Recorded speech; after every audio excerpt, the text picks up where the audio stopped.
Shalom.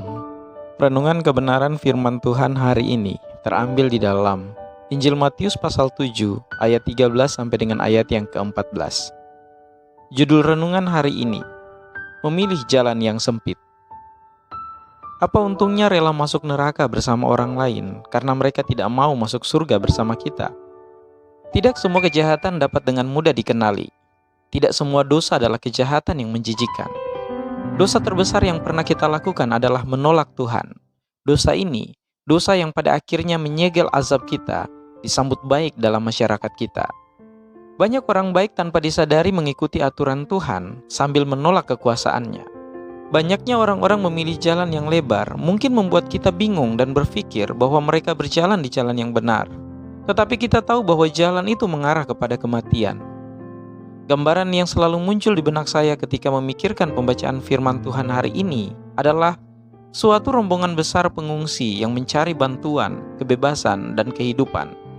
Ada dua jalan yang tersedia di mana kita dapat melarikan diri dari kehancuran yang terjadi di belakang kita. Ada jalan yang lebar dan beraspal, dan jalan yang lain sempit, berkelok-kelok, dan sulit, dipenuhi dengan sungai yang harus diseberangi dan bebatuan yang perlu didaki.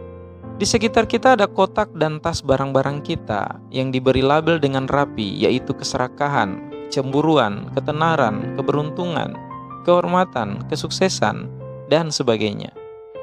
Jalan lebar menerima mobil, truk, dan gerobak untuk membawa barang-barang kita. Sedangkan jalan sempit hanya dapat dilalui dengan cara berjalan kaki. Setiap barang yang ingin kita bawa harus dipikul.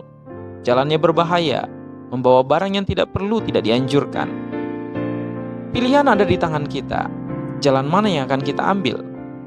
Matthew Henry menjelaskan jalan yang sempit demikian. Jalan menuju kehidupan kekal itu sempit.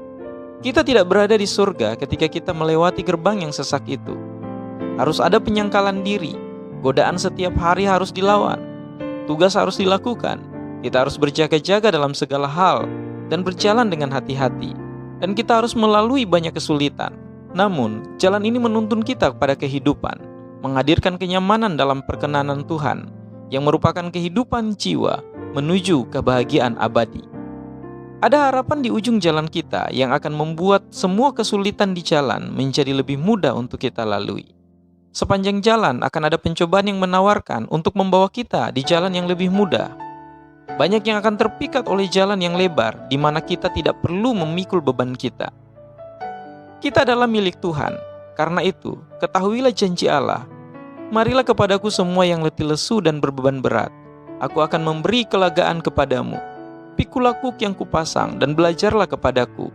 Karena aku lemah lembut dan rendah hati, dan jiwamu akan mendapat ketenangan.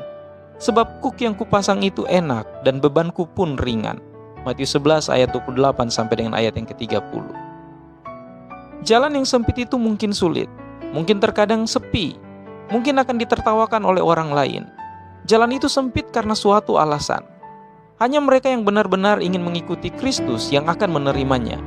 Bagi mereka yang hanya ingin terlihat benar akan bergabung dengan orang lain di jalan yang lebar. Namun jika kita memilih Kristus, Tuhan memberi kita kekuatan untuk menempuh perjalanan hidup kita di jalan yang sempit. Dia akan membantu kita membawa beban kita. Dia membimbing kita dan berjalan di samping kita di sepanjang jalan.